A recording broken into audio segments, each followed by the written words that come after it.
Шинжлэх ухаан таны мэдхүн од мөндөр сувгийн сонгодог урлаг нэвтрүүлэг эхлэхэд бэлэн боллоо. Өнөөдөр бид нар сууд Монголын хөгжмийн зохиолч Бэлэг Жаргалын ламгуан нулимс дуурийн талаар ярихаар бэлэн болсон байна. Ингээд өнөөдөр манай студид нэгэн онцгой сайхан зочин урагдж ирсэнд их баяртай байна. Ингээд зочноо танилцуулахад Дуур Бүжиг Эрдмийн театрын гоцлол дуучин сопрано хоолойтой Одон Заяа дуучин маань ирсэн байна.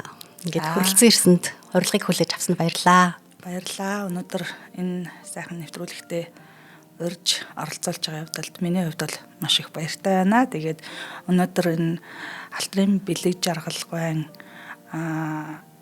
ламгуан нулимс дуурийн тухай бас ярилцсан гэж бодсон чинь нэг цаанал нэг тийм гоё баярлаад бас нөгөө мэдгүй мэдээллүүдээс өөрөөс чинь бас олж авъя гэж бодоод. Баяртай хүлээж аваад гүгэдэрлээ. За ямар ч үс яг энэ бэлтгэлийнхаа дундуур тийм дөнгөж сая манайх яг хагас бүтэн сайн тоглогдох дуурийнхаа прогоныг хийгээд сая яг 1 цаг өнгөрөөгөөд яг завсарлаа л наашаага дусаал ирлээ. Гол нь яг ингээд гол дүрд тийм энэ дуурийн эмэгтэй гол дүр болох Цэрэн ламын дүрд ингээд 2 дахь энэ жил зуулах гэж байгаа. Одон Зайгийнхаа яг туршлагаас нь тий гол дүрээс нь ингэж асуух гэж байгаадаа би бол их баяртай байна. Тий. За ингээд ламгуан нулимс дуурийнхаа тухай хэдүүлээ эхлээд явъя. Тэр орчлон ертөнцийг хоосон химээх хүрдийг бясалгаж Винаниусыг сахисан гівч лодон улаан шарыг тунуулсаар гандангийн наад хүр рүү бууж ирмэгц уран тачаангуй хурц илтийг боловсруулахын эрдмийг судалсан хүүхэн ий байхаа химэх Цэрэн лам цагаан харыг гэлбэлзуулсаар баруун дам нурчны шавартай гудамжнаас гарч ирэх нь эсрэг тохиолдвоо гэж инхүү одоо Монголын шинэ үеийн утга зохиолын үндэслэгч их соёнгийн гэрүүлэгч Боржгон Дашдоржийн Нацаг доржийн ламгуан нулимс химээх алдарт өгүүлэг эхэлдэг. Тэгэхээр энэ Нацаг доржгаан 1930 онд бичсэн өгүүлэг одоо бол ерөнхий боловсролын сургуулиудын 10 дугаар ангийн сурах бичигт орсон байдаг. Сурах бичгийн 36 37 дугаар хуудаснаа байдаг. Одоо нийт бол ерөөсөө л 2хан нүр тийм ээ. Нэг 8-аас 10 минутанд уншиж болохоос ийм өгүүлэг байгаа тий. Тэгэхээр энийг бид нар 10 жилдээ уншдаг учраас ерөнхийдөө Монгол түмэн маань харьцангуй сайн танилцсан мэддэг зохиол. Тийм ээ. Тэгэхээр энэ зохиол гэхдээ дараад нь хэрхэн яаж дуур болсон бэ тий. Дуурийн орон сандаа орсон талаар одоо үргэлжлүүлээд хоёулаа ярилцъя. Ламгуан нулимс дуур анх 1986 оны 5 дугаар сарын 10-нд Дуур Бүжиг Эрдмийн театрын тайзнаа тоглогдсон. Тэгэхээр энэ сарын одоо 9-10-нд тоглогдох гэж байгаа нь энэ дуурийн маань 40 жилийн тэмдэглэж байгаа тоглогдсон өдөртөөгөө бас давхцаж байгаа нь бас айгүй сонирхолтой санагдаад байгаа. Тий, ховор тохиолдол тийм ээ. Манайд чинь дуур балетууд дандаа хагас бүтэн сент тавигддаг учраас зарим ойн өдрүүд зөрдөг шүү дээ тий. Нэг хэдэн өдрөөр зүрх тохиолдол байдаг. Тэгэхэд яг ламгуан нулимс дуур бол яг тавигдсан өдрөө яг 40 жил яг тоглож байгаа. Тэр нь бас сонирхолтой санагдсан надад бас. Тий, тэгээ нөгөө талаар манайд чинь ингээд үндэсний хөгжмийн зохиолчдын маань дууруудаас нэлээд тавигдчихсэн хэрнээ бас олонх нь одоо бол он цагийн ирэхээр орхигдоод тий тоглохдохоо болсон байдаг шүү дээ. Гэтэл ламгуан нулимс бол бас яалтчгүй торойж үлдсэн суут бүтээл байгаа тий. Тэгэлгүй яг угаасаа яг энэ зохиол нь өөрөө маш түгээмэл хүмүүс айгуу сайн мэддэг зохиол. Тэгээд өөр айгуу тийм баялаг юутай хөгжүүлж болох үс зохиол юм болов уу гэж бодоод идэгин. Тэгээд дээрэс нь хөгжим нь өөрөө гайхамшигтай. Тэгээ яг тэр яг л ийм л одоо аялгау гарах болоо да ийм одоо бүсгүй гарч ирэх бах та гэсэн нэг тийм сэтгэл төрүүлэх үз яг хөгжим нь өөрөө амар гоё одоо юу гэдгийг аялгуулаг тэгээд ингээд юу Аялгуулаг хэрнийх тийм өвөрмөц тий өвөрмөц тий. Одоо ганцхан юм Монгол одоо пентатоник хөвгтэй, тийм цохролтой, тийм хөгжим бол биш шүү дээ тий. Маш орчин үеиг. Тий. Тэгээд нөгөө хүмүүс сонсоход ерөөсөө уйдахгүй. Тийм болохоор энэ дуур маань ерөөсөө тайзнаас буухгүй ингээд 40 жил одоо цаашид дахиад маш олон жил тоглогдох байх гэж боддог. Ер нь бол Монголын сонгодог дуурууд дотроо бол хамгийн гоё дуур гэж миний хувьд боддгийн. Хөгжмийн хувьд ч тэр, зохиолын хувьд ч тэр ер нь манайд байгаа хамгийн одоо чансаатай дуур яалтчгүй мөн тийм ээ. Одоо ялангуяа дэлхийн түвшинд Монголын дуурын урлагийг танилцуулах юм бол бичвэрийн хувьд ч хөгжмийн хувьд ч тэгээд театрын драматургийн хувьд ч гэсэн хамгийн боловсронгуй одоо бүх дуурийн шаардлагыг хангасан. Харин яг тийм яг нөгөө би яг хэлж чадахгүй л байгаа юм л да. Хэл зөвшөөрөхгүй байгаа юм. Яг таныг ингээл хэрэг тийм л. Ер нь бол Монгол дуурууд бас манад байгаа л да. Чингис хаан, Шарвын, Нацагт оржийн үүлэн заяач гэдэг юм ингээд гүнгэрийн гүнж гэдэг сайхан дуурууд бий л дээ. Тэгэхдээ яг энэ нөгөө нэг бэлэг жаргалын ламбгаан нулимс дуурын арай онцлог нь гэх юм бол тэрцээд квартет энэ нөгөө оруулж өгснөөрөө одоо нөгөө гуруулаа хамтарч дуулдаг, дөрүүлээ ингээд дөрвөн талд ингээд хоршиж дуулдаг одоо тийм эсгүүд оруулж өгснөөрөө дэлхийн сонгодог дуурууд руу одоо нөгөө нэг дууруудын жишгт нийцсэн одоо тийм тэр бүх элементүүдийг оруулж өгсөн байгаа да. Тийм. Ер нь бол одоо ингээд бусад манай учиртай 3 дуур ч гэдэг юм уу ер нь бадагчилсан хэлбэрээр яваад ингээд яг хоолоос алгасан хоршлууд ерөнхийдөө жоохон ховорхон байдаг.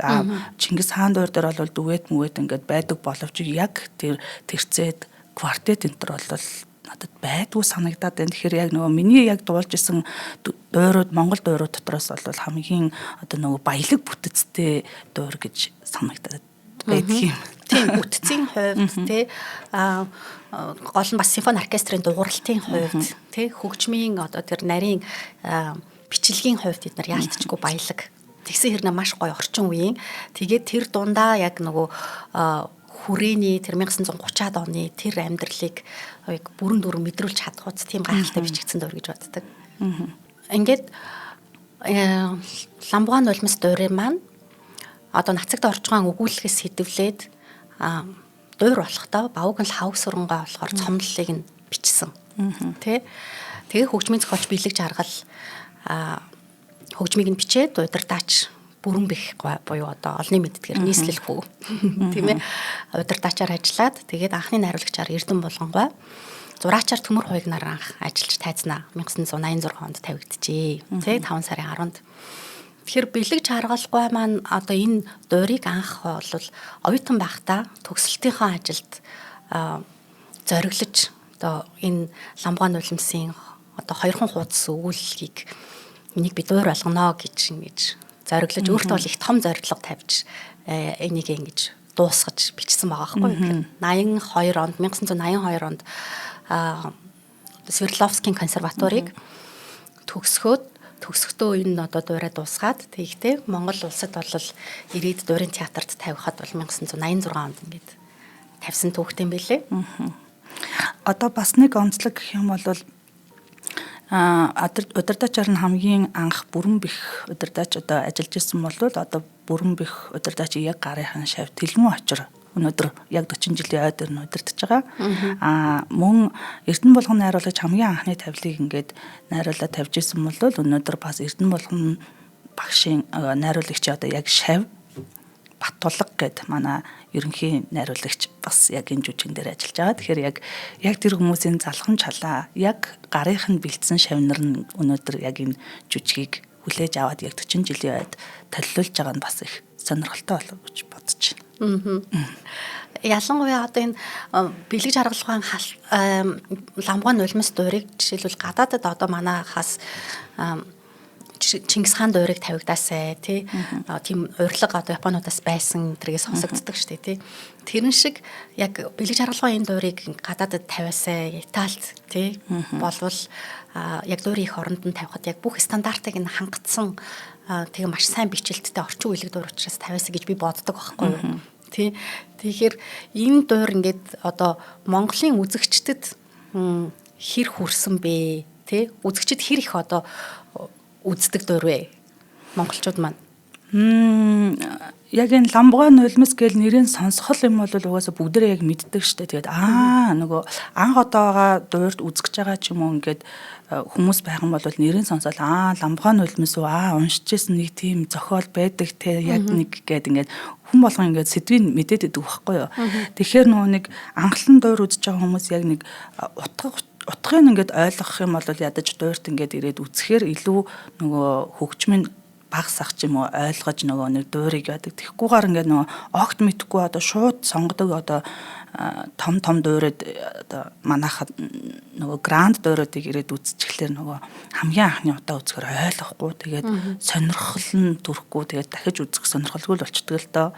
Тэгэнгүүт яг энэ ламгай нулимс дуур чинь нөгөө яг тайзан дээр гарч байгаа үйл явдал нь угаасаа хүн болгоны мэдж байгаа үйл явдал тэгээ монголоор дуулж байгаа.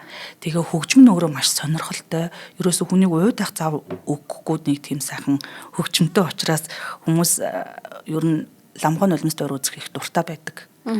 Тийм ингээд хүмүүс таарлаар хүч ламгай нулимс эзээ тоглоход лам л үзэн шүү. Одоо хизээгээр лам тавигдах уу гэж ер нь асуугаад байдаг. Ер нь энд. Харин тий би түрүү жил олон жилийн дараа нэг тавигдсан шүү дээ. 7-8 жилийн дараа түрүү жил тавигдахад нь би бас яг хүлээж аваад үзсэн байхгүй. Тэгэхээр би бүр өмнө нь бүр хизээ үзчихснээс санахгүй. Тэгээд яг олон жилийн дараа одоо лам яг энэ жил тавигдах уу гэж асууж агаад түрүү жил тавигдахад нь яг зорж очиж үзчихсэн. Тэгэхэд бол хүмүүс их дүүрэн байсныг нь хараад бас сэтгэл хангалуун байжсэн. Найдлагын хувьд гэх юм бол бас яг нөгөө хоёр цэрэн лам нь хоёулаа яг цоо шинээр дуулж исэн. Тэгээд манай Бумхүү ах бас анх удаага л одон гівшин дүрийг бүтээж исэн. Тэгээ нөгөө шин дүрүүд бас байсан учраас бас хүмүүс айгу нөгөө өмнөх үзчихсэн хүмүүстэйгээ харьцуулж ч юм уу одоо тэр ингэж дуулдаг байсан. Энэ одоо яаж дуулах бол гэж бас харьцуулж үздэг хүмүүс байдаг. Тий, тэр чинь одоо яг нөгөө дуурийг шинтэн сонирхдаг, сонсдог хүмүүсийн шинж шүү дээ, тийм ээ. Өмнөх дүрүүд нь ямар байсан, одоо ямар вэ гэдгийг одоо харьцуулж тий. За тэгэхээр энэ дуурийн маань тухай Эрдэнэ булган найруулагч ингэж дурсан байт юм байна. Сергей Рахманинов өөрийн дипломын ажил болох Алеко дуурай 17 хоногт бичсэн.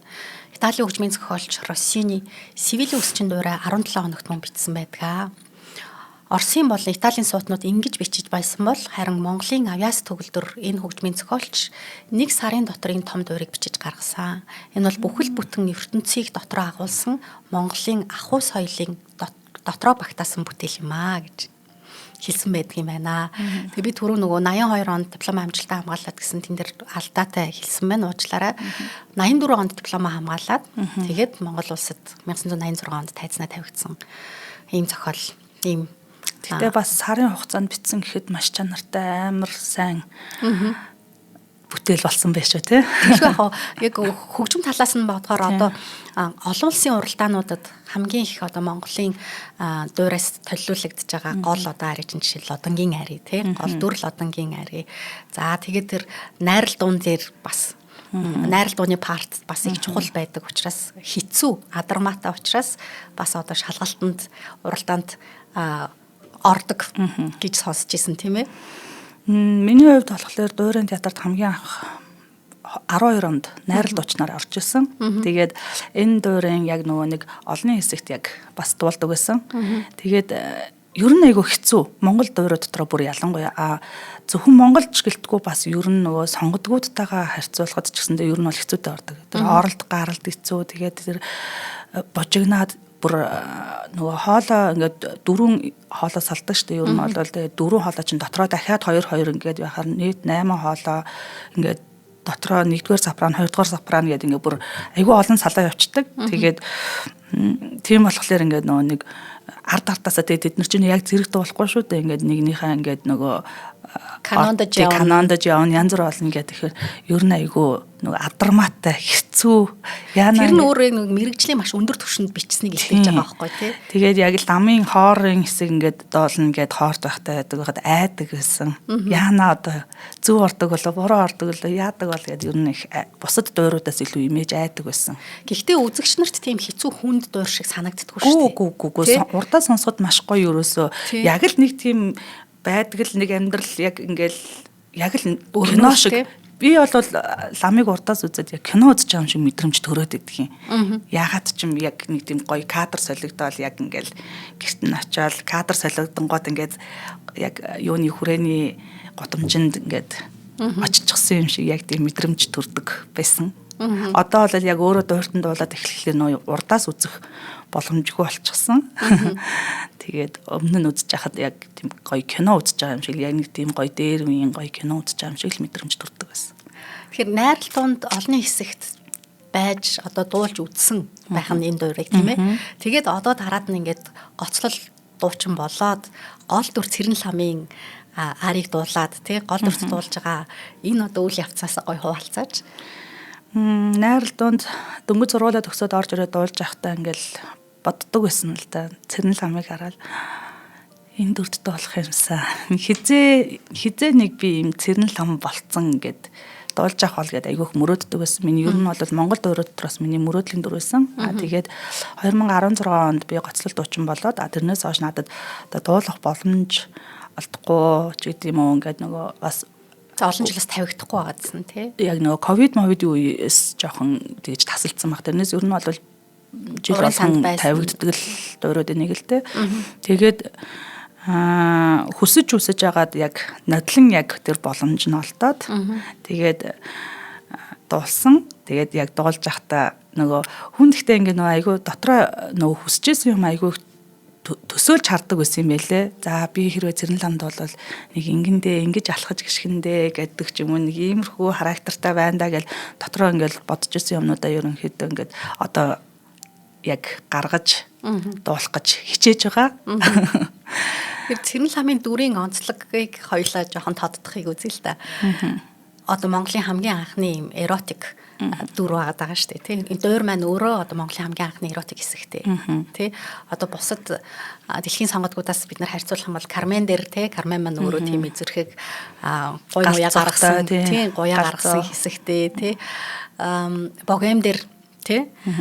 Музета мимигийн найз Музета маань бас тийм галзуу гуяа гаргадаг хэсэгтэй. Монгол дуурьт энэ хэсэг ингээд орсон байгаа шүү дээ тий.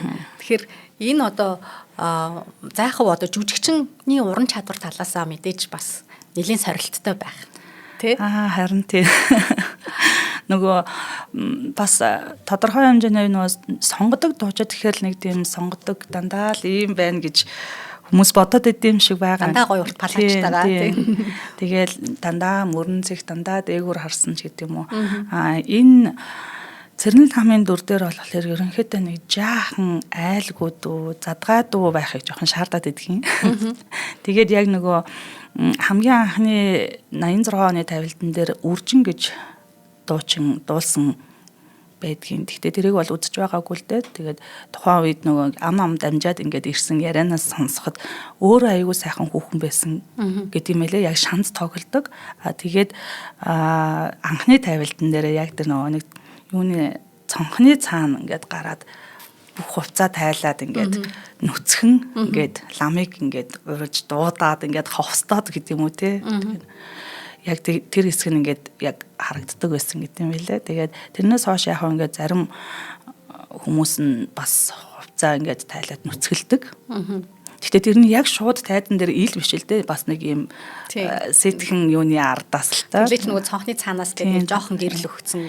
Тэгээд одоо тэр нөө хятад хувцсан ингээ гэртээ орж ирээд ер нь хятад хувцсан өмсдөг. Гудамжаар явахдаа Монгол хувцсан өмсөж явдаг.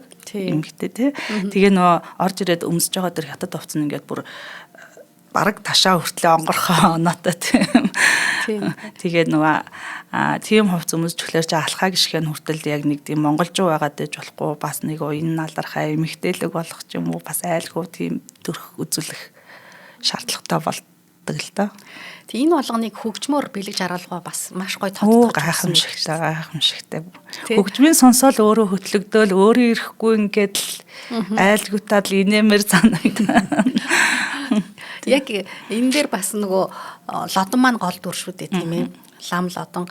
Тэгэхээр яг тэр цэрэн лам руу харж байгаа тэр хувцас солиод гараад ирэхэд нь ингээд эвгүй байдалд орж байгаа тий төгсөж байгаа тэгсэн хэрнээ ингээд цаанаа тэр хүсэл төрж байгаа тий энэ болгоныг бас бэлэг жаргалгаа гайхамшигтай илэрхийлсэн санагддаг. Лодонгийн ялангуяа тэр лодонгийн илэрхийллүүд дээр яг энэ нөгөө хөгжмийн яг энэ нөгөө нэг солигдож байгаа юмнууд нь айгуу тийм гоё юу гэдэг лээ одоо нөгөө нэг өгөө аваа гэдэг шиг одоо нөгөө юу гэдэг лээ хөгжмийн нөгөө нэг солигдож байгаа нэг одоо хоршоод би биэндээ ингээд өгж авж байгаа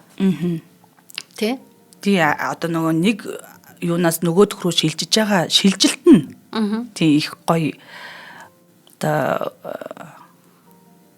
гоё бичигдсэн байдаг тийм үү тий лодонгийн одоо айрыг бодоход л би бас тоглож исэн л да амар төвшөнтэй. Тэгэхээр ингээд бүр би арзаадаг штеп. Тэрнийг одоо лам хүний тий өөртөө эргэлзэж байгаа тий тэгэд нөгөө одоо ёс суртахуунаа зөрчиж байгаа тий эн чин одоо нэг хувь хүний ёс суртахууны асуудал юм шиг хэрнээ бас тухайн нийгмийг тухайн үедээ бас шүүмжлээд байгаа юм шиг тий энэ болгоныг хөгжмөр бэлгэж аргалгаа их сайхан гаргаж өгсөн санагдаг. Тэгээд яг эрэгтэй дуучнаас баритон хоолотноос бас нэлээх ур чадвар шаарддаг энэ хэрээрээ тийм ээ. Тэгэлгүй яг хав энэ лодонгийн арай ер нь уралдаан тэнцэнүүдэд дуулагддаг хамгийн том хэмжээний Монголын арайнда ер нь бол ордог. За тэгэхээр чадвар их шаарддаг дуучтаас. Тийм тий. Үнэхээр чадвар их шаарддаг. Одоо тэгэхээр энэ ламгаан нулимс өгүүллийн тухай эрдэмтэд судлаачид юу гэж хэлсэн байдгийг хойлоо жоохон дурдах гэж үзье. Тэгэхээр лодо тамгаа энэ өгүүлгийн гол дүр болох гівш лодон болон зохиолын талаар ингэж хэлж ижээ. Нацагт орчин ламгаан нулимс зохиолын лодон бол үлэмж хүчтэй эмгэнэлт дүр. Зохиолч лодонг огт шоололгүй харин амьдралд нь тохиолдсон эмгэнэлт явдлыг өгүүлсэн учраас эмгэнэлт зохиол гэж хэлсэн байдаг. Харин эрдэмтэн гаа дамгаа болохоор зохиолыг ариун хувраг, завхаа хүүхэн хоёрын хооронд урин тачаангуй нууц харилцаа тогтсон нь өвөрмөц хошин байдлыг үүсгэж байна. Сахилтаа лам ганцхан үдэш бурхнаа мартсан нь инээдтэй. Хар тамхичин завхаа хүүхний гоо үзэсгэлэн цагаан дайр их мэт гэрэлтэж байгаа нь даажинтай адилтгал юм аа. Зохиолын ихэнд хүүхэн ламын урд бөхөлцөж байсан бол эцэст нь лам хүүхнийд орох гэж уйлан гууж байгаа нь инээдэмтэй бөгөөд эдгээрээс харахад шог хошин аястай зохиол болжээ. Тэ гэтэл намдаггүй болохоор энэ тодорхойлтуудыг харьцуулаад эцэст нь ингэж бичсэн байдаг. Гадамп ламбгаан нулимс зохиолыг шог зохиол гэж үзсэн. Үүнийг надад өгөөсгөх хүсэл алгаа. Уг зохиолд шог зохиол гэж үзүүштэй тал их бий. Гэтэл нөхөр лодо дамп эмгэнэлт зохиол гэж үзв. Энэ ч бас үнэн. Уг зохиол шоололтын чанартай боловч эмгэнэлтэй билээ.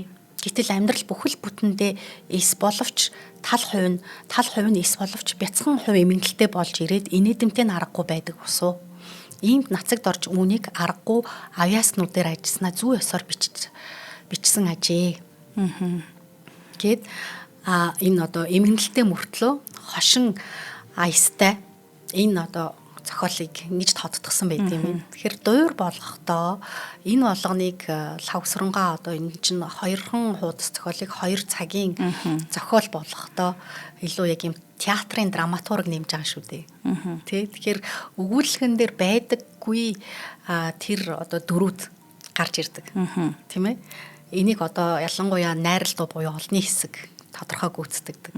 Эндээс өшөө илүү тодруулах юм бол хятад данжаад тийм ээ өшөө ламнар ноёны айг тийм ламнар тийм ноёны айг тэгээд хатан тийм ээ согтуу гэдэг согтуу их хөөрхөн гой чимэглэр дөрөвддөг шүү. Тийм тэр болгоно нь яг энэ зохиолын тэр одоо үйл явдлыг их гоё өрнөлттэй үзүүштэй болгосон байдаг тийм. Тэр лам нарын хөрхөн зодонтой хэсэг эднэр яалтчгүй энэ хошин талыг нь харуулдаг шүү дээ тийм. Гэтэл хөгжмөн цаанаа болохоор их тийм гунигтай дотгошоогоо тэр хүний бодож байгаа бясалгаж байгаа гэднэр маш сайн илэрхийлсэн байдаг тийм. Нэг талаар бас яг ингээд дүнгиж эхлээд ингээд тимпан ингээд айгу ингээд нүргэлж эхэлдэг штэ тийм ээ. Тэр хөгжмийг ингээд сонсохоор нэг жоохон бие арц хиймэр зарц хиймэр санагддаг надад. Тэгээд нэг яг нөгөө хүрээний бузрыг ухал далаа гэдэг үг байдаг шүү дээ. Тэр нэг тодорхой хэмжээнд хөгжмөр дүрслэгдэж байгаа юм шиг санагддаг байхгүй юу. Тэгэхээр тэгж нарийн ингэж яг тэр 1930-аад оны Монголын амьдралыг ингэж бас одоо хошин даажинтай юм шиг хэрний тийм эмэглэлтэй байдлаар хөгжмөр илэрхийлж чадсанаас гайхамшиг гэж бодоод байдаг л да. Тийм шүү. Ер нь би бас ингэж бодохдоо хошин гэхээсээ илүү эмгэнэлтэн юм болоо гэж би бол хувьдаа боддгийн. Тэгээд цэрэн лам гэдэг чинь өөрөө нөгөө яг тайзан дээр ингээд нөгөө ламыг нэг эргүүлээл дараад нь тэр нэг баян номнонтой ингээд суугаад ингээд явж байгаа нэг тийм завхай дуу байдалтай хүүхэн юм шиг боловч яг үнэндээ бол өөр айгу үнэн ариун сэтгэлтэй тийм цэвэр ариун уг нь бүсгүй гэж өөрөө би тодорхойлоод байгаа өөрийнхөө дүрийг. Тэгээ ихийнхаа ятгалганд тийм яг л нөгөө цэвэр ихийнхаа ятгалгаар л ингээд чи заавал ингэх ёстой энийг хий чи тэрнтэй уулз тэрийг ингээд нөгөө бүх юмыг яг үйл хөдлөлийн зааж өгдөг яг нэг тийм одоо Google-тэй юм уу да. Тэгээд өөрийн сонголтгүй эрхчлөлгүй болчихсон. Ер нь бол энэ дуур дээрээ гарахтаа ламдаа бол тодорхой хэмжээний хайртай. Тийм ч учраас хамгийн сүүлд тэр нөгөө хөөгдөөд тэр ихтэн хөөгдөөд тэр нөгөө хашааны хаалгаар хөөгдөөд гарч яхад цэрэн лам араас нь ламынхаа араас гүүж гарч ирдэг. Тэгээд ээждээ загнуулаад буцаад л орж байгаа юм л да. Тэгээд ер нь бол тэгэхээр нөгөө хүн хайртай учраас тэрэндээ санаа зовж араас нь гүүж бас санаа тавьж байгаа болоо гэж боддtiin. Тэгээд би бол өөрөө уг нь ламдаа хайртай, чин сэтгэлтэй хайртай хүүхэн юм аа л гэж байна. Тэр байр сууриас тоглодог байхын тийм ээ. Тийм. За тэгэхээр энэ дуур маань нийтдээ бол 1 цаг 40 минут үргэлжилж байгаа тийм ээ. 3 бүлэг 6 явдалт дуур тий. Лавсрунга явдалт тий. Явдалт гэдэг их гоё. Тэг үзэгдэлийг ингэж шийдэж бичсэн байгаа тий. Нацаг доржийн өгүүлэг цөөн буюу дөрвөн дүртэй хоёлоо түрүүнд дурдчихсан. Гэтэл одоо бэлэг жаргалгүй болохоор олон дүртэй найралтуудаа хэсэг болгоно ингээд бас тодорхой илэрхийлэлтэй тийм ээ. Болгоснороо энэ дуурийг ингээд илүү өрнөлттэй болгосон. За тэгэхээр үйл явдлаа хоёлаа ингээд товчхон дуртад явъя. Ламгаан нулимс 19-р зууны Монголын бодит амьдралыг харуулдаг. Ганданд шавлан суудаг гівшл одон хүрээний хүүхэн цэрэн ламтай санамсаргүй байдлаар танилцсан. Өвчтөө ихтэй ном уншуулах нэрээр хүүхэн түүнийг гэртээ дагуулan ирдэг. Уншлаг хийж оройтсан лам цэрэн ламынд хонох болж өнгө зүсэнд нь унан дурлваа. Энэ дэр хоёулангийн төрөний ирдэг хэсэг гарч байгаа тийм ээ. Цаашдаа өөрийн сахил санварыг умартан хамаг хөрөнгөө цэрэн ламд зориулнаа. Гандан дэх хашаа байшин байгаа гавж болохын тулд бэлдсэн юм бүгд нь цэрэн ламынх болдог. Эцэст нь цэрэн лам залжин шуналт ихийнхээ зөвснөөр нэгэнт ихнэр авах боломжгүй лам хүний хайр сэтгэлийг хөсөр хайж баян залуутай заяа холбохоор шидэн лодонг гэрээсээ хөөдгөө. Хүний ертөнцийн явдалд хүл алдсан хөөрхий лодон гівш цэрэн лам хүүхнийг царайчлан уйлан гуйвч номын ёсыг зөрчсөн нь түмэн олноо ил болсон тул муу нэр зүүн олны дог болсоор хүрээний гудамжинд уйлан үлднэ. Яг энэ төгсгөл үнэхээр гачлантай хэцүү байдаг тийм. Тэгэхээр төгсгөлт би чамд хайртай. Одоо би хаана очих юм бэ? Өөр хүнтэй хандлах нь хамаагүй гагцгүй намайг бүү орхиоч. Тэ. Энэ бол бүр маш өрөвдөлтөй байдал. Аргаа орсон хүний л үг бүр ингээд өөр хүнтэй ханилсан ч яах вэ? Тий. Гагцгүй намайг бүү орхиоч гэдэг надад тэгэл бүр аргаа орсон хүний л бүр цөхрөнгөө орсон хүний л үг. Юм болоо. Тиймтэй энэ төгсгөлийн хөгжмийн зохиолч, цомлын зохиолч, найруулагч 3 нацаг доржийн их зохиолыг огт өөрчлөлгүйгээр үлдээсэн. Лодон гівшийн хайр харуулслыг тодорхой хэмжээгээр өмөрч бичсэн учраас Энэ хэвээр нь үлдээжээ. Тэгээд энэ тухайга хөгжмийн зохиолч Бэлэг Жаргал ингэж дурсан байт юм байна. Гуниг гэдэг чинь өөрөө хөгжим дотроо байдаг эд эсүүдийн нэг шүү дээ. Тэ. Тэгэхээр Цэрэн ламын ариосоогоор энэ дуур эхэлдэг. Тэгээ ариосо гэдгийг хоёулаа бас энэ ч тодтгоё, тийм ээ. Ариосо гэж яг ямар ялгаатай юу байгаа даа вэ? Ари нь бол нөгөө нэг яг том хэмжээний гол дүрийн өөрийгөө илэрхийлэх, яг өөрийнхөө одоо хэн гэдгийг яг тодорхойлж байгаа яг тэр хэсэгхэн моментиг хэлээд байгаа юм л да. Тэгээд тэрэн дээр мэдээж дуулаачийн ур чадвар шаардсан хэсгүүдтэй. Тэгээд яг тэр ганцаараа дуулж байгаа тэр хэсэг дээр л яг би хэн бэ гэдгээл тодорхойлдог яг тэр хэсэг л гэсэн үг л дээ. Ариосо гэхэр болохоор энийг болохоор арай бол арай баг төрлийн жижиг төрлийн гэсэн тийм жижигрүүлсэн. Тэгэхээр ийм ариосоогоор Цэрэн ламын ариосоогоор энэ дуур маань эхэлдэг. Тэгээд ариосоны италиар арита төстэй гэсэн үг бөгөөд орчин үед олон хөгжмийн зохиолчид богино арийг ариосо гэж нэрлэдэг тий. Энэ одоо яг төрлийн шилдэг жишээг бол Вагнер их ашигласан байдаг. Тий. Тэгэхээр одоо Монголын тайзнаа Ламгаан нулимс нийлдээ хийснээс хойш театрын тайзнаас буулгүйгээр өнөөг хүртэл тавигдсаар байгаа нь энэ бүтээлийн чанар чансааг батлан харуулж байгаа хэрэг мөнөөс мөн тий. Тийм учраас одоо 40 жилийнхэн авиг бид нэр тэмдэглэх гэж байна. Тий. Монголын дуурийн хөгжлийн шин шатанд авчирсан хэмээн хөгжим судлаачид дуу нэгтэйгэр үздэг. Тийм учраас одоо яг тамгагүй төрийг гадаадд тавьж болсон юм чинь Ламгаан нулимсыг тий бас тавиасаа гэж би бол маш их хүсдэг. Энэ дээр бүр бодлогын төвшөнд манай улс ажилласаа гэж. Харин яг энэ тал дээр сонгодог урлаг, сонирхдаг болон сонгодог урлагийн хүмүүс бүгдээрээ л яг энэ тухай яг яриад байгаа л да. Энэ Ламгаан нулимс дуур маань ингээд сайхан хилэндээс алхаасаа гэд тэр нь одоо хизээ нэг өдөр бас биелэлээ олоосаа гэж бид нар бас ингээл залбираад сууж. Яагаад гэвэл энэ маань өөрөө дуучид найрал дуучдаас мэрэгжлийн одоо асар өндөр ур чадварыг шаарддаг тийм ээ. Тэгээд симфони хөгжмийн хэсгүүд нь яг сонгодог хэлбэрт тодорхой бичигдсэн. Тэг Монгол аялгау, Монгол гармон зохирлыг тэгсэн хэрнээ бас гаргаж чадсан. Тэгээд орчин үеийн бас хэв маягтай тийм зохирол хөгжмийн хэв шинжийг агуулж чадсанараа энэ өөрөө агуу сууд бүтээл гэж хэлэгдээд байгаа. Тийм ээ. За тэгэхээр хоёулаа энэ дээр бас Монгол гармон зохирол гэдгийг жоохон тодруулъя л да. Ер нь бол учиртай 3 толгой дуурийг ингээд харах юм бол яг пентатоник маягаараа бичигдсэн тий. Симфон одоо найрал хөгжмийн үүрэг нь яг аккомпанемент маягаар гэх юм уу хамсарч тий. Дуучин гол дүрүүдэд тодтогч ингэж бичигдсэн байдаг тийм ээ. Тэгээд энэ ч бол яг Дамжин Сүрэнгуй, Спирнов гот ингээд хамтарч бичсэн дуур штэ. Тэгэхээр энэ дээр бол жинхэнэ яг Монгол гармон буюу 5 их шигийн хөг, пентатоник гэдэг чинь 5 их шигийн хөг байна даа штэ.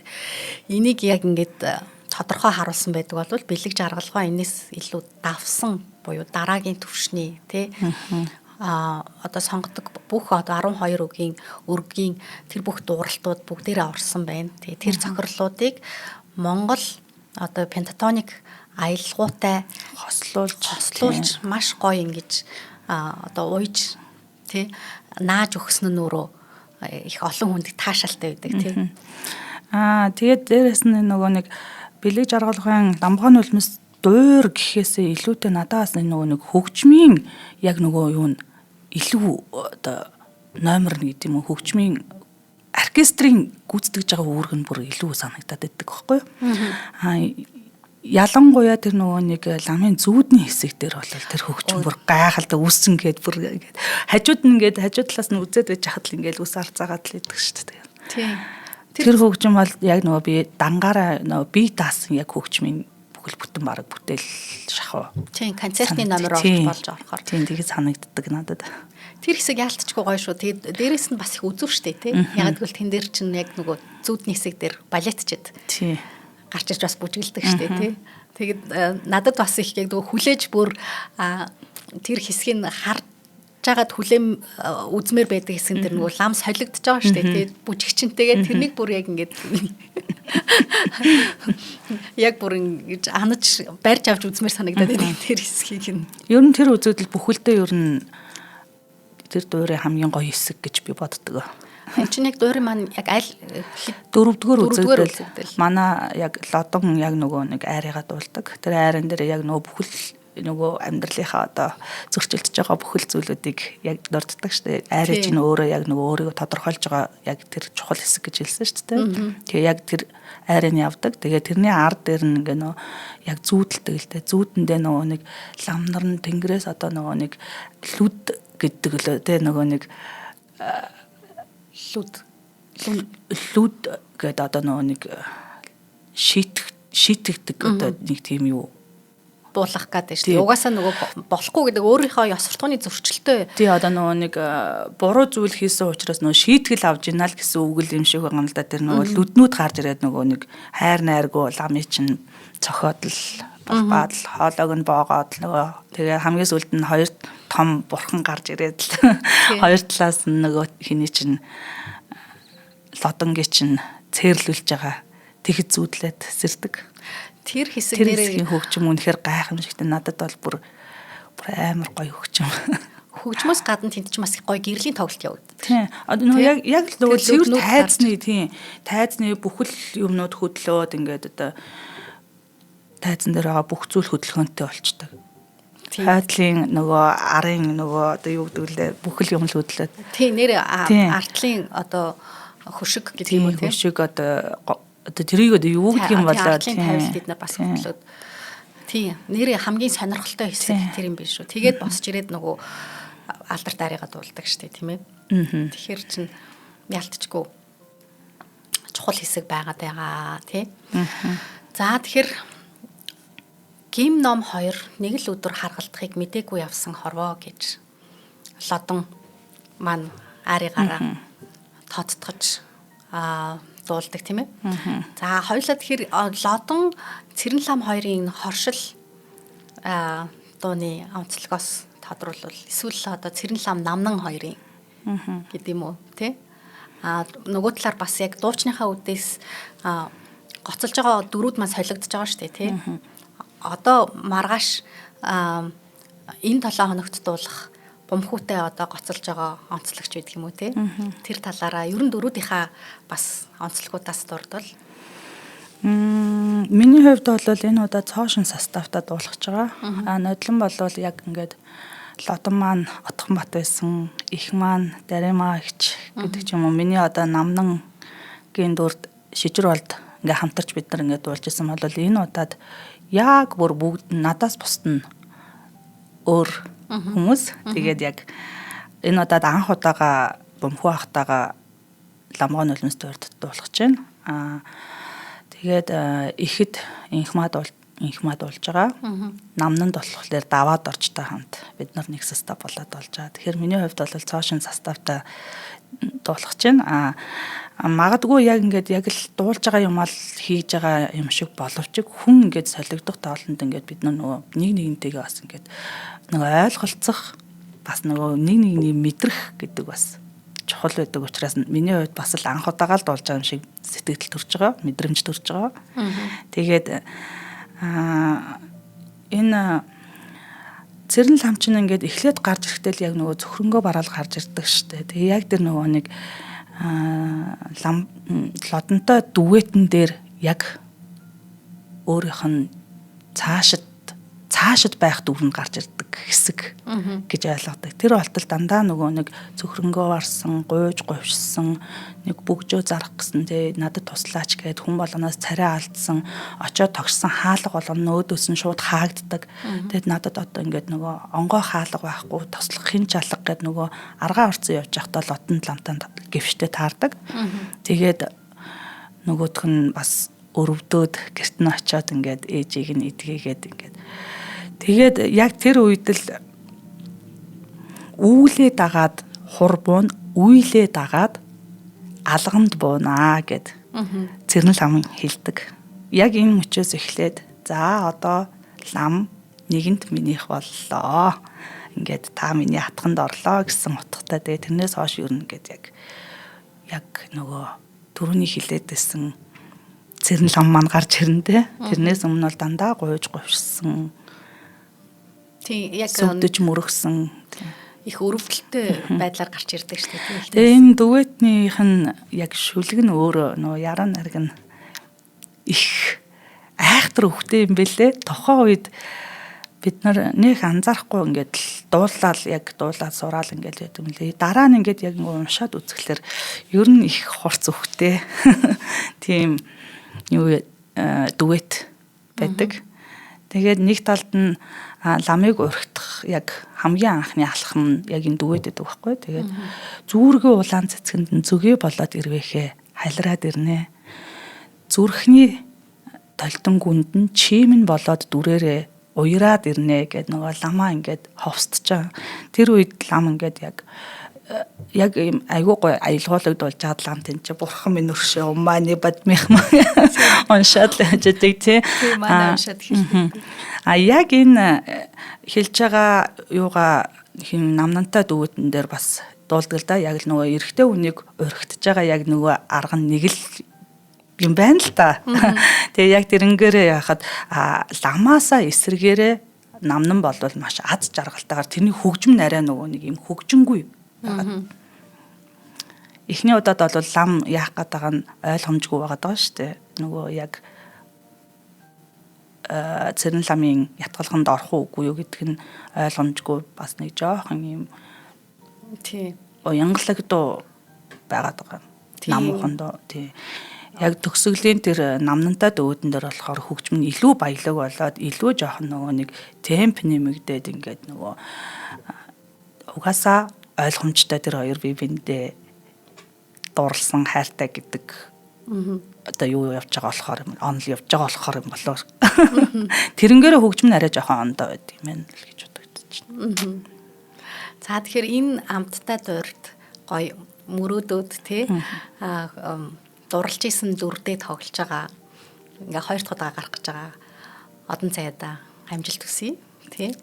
Тэгээд шинэ партнеруудтай, шинэ хамтрагч нартайгаа ялангуяа энэ 40 жилийн ойдон зориулж байгаа энэ хүндэтгэлтэй тоглолтод нь өндөр их амжилтыг хүсье. За баярлалаа. Ямар ч гэсэн сүүлийн үед одоо дуурийн маш олон гоцлол гоё дүрүүдийг бүтээж байгаа. Тэгээд тэрий чинь харах сонсох их урамтай байдаг. Баярлалаа. Одоо хоёлаа зохиол руугаа эргээд ороод төгсөхөд энэ зохиолыг бэлэгч аргалгаа хилээд ойлгохгүйг зураад ойлгохгүйг хөгжмөр хэмээн тайлбарлсан байдаг. Мөнхийн эрэл хайгуулчийн хөгжмийн зохиолч бэлэгч аргал гэрэл сүүдэр гэдэг алдартай бас дуурийг бичсэн байдаг тий. Тэгээд энэ дуур харамсалтай нь одоо сүүлийн үед тоглогдохгүй байгаа юм тий. Хилмигдүүлэлтийн үеийн тухай их мундаг бичигдсэн дуур гэж сонсч ирсэн. Тэгэхээр энэ дуурыг ч гэсэн дуурийн театр маань нутахгүй бас сэргээж тавиасаа гэж Эрдэнэ булганы хариуцлагчгаа бол яг өөрөө бас гардаж ажиллаж исэн болохоор энийг их онцолж ярьж байхын сонссон нэвтрүүлгээр. Тэгэхээр энэ дуурыг бас бидний үеийнхэн одоо мэдэхгүй байгаад байна шүү дээ тийм ээ. Би бол зүгээр ямар ч байсан ийм дуур байдаг гэдгийг сонсч ирсэн. Маш сайхан дуур байдаг гэдгийг мэддэг. Гэхдээ яг бас сонсож байгаагүй. Тоглогдохыг үзэж байгаагүй. Тийм тэгэхээр бэлэгч аргалгын суут бүтээлүүдийг ингээд бас бидний үеийнхэн мэдмээр байна тийм. Энэ гэрэл сүдэр гэдэг алдартай дуурыг нь бас удахгүй тавиасаа гэж хүсгээр байна. За ингээд сорн хийсэд хогн үлддэг энэ хорвоод хэдхэн жил амьдраад игшгээ цацруулаад яваад л буцсан даа хэмээн бавгийн лавг сурангаа бэлэгч аргалгын талаар дурсаж хэлсэн байдаг юм байна. Тэгэхээр яалтчгүй түүний хөгжмийн бүтээлийг харахаар нэрэл тэг ийм гоё сор бүтээл бүтээчгээд тэгээд яалтчгүй эрт яваад өгсөн тийм ээ. Би энэ ламгаан нулимс дуураараа бэлэгч аргалгаа төрийн шагнал хүртэж исэн. Тэгэхээр энэ гоё бүтээлийн ингээд 40 жилийн ойг нь өнөөдөр олон хүмүүс боломжтой байгаа дээр хүрэлцэн ирж таалан болгоогоосэй. Тэ. Ингээд өнөөдрийн нэвтрүүлэг маань өндөрлж байна. Манай нэвтрүүлгийн маань ивент тэтгэгчээр Од Мөндөр сувгийн алтан гишүүд маань оролцож байна. ингээд сонгодог урлаг нэвтрүүлэг маань энэ хүрээд өндөрлж байна. Од мөндөр сувгата хамт байсан эрхэм үзэгч та бүхэндээ баярлалаа. Баяртай. За баярлалаа. Баяртай.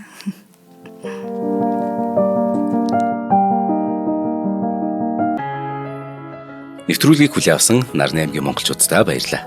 Од мөндөр сувг нь энэ мэдчлэн таны мэдхүй мянган нэвтрүүлгийг 2026 оны 7 сарын 1 хүртэл та бүхэндээ хүргэх юм.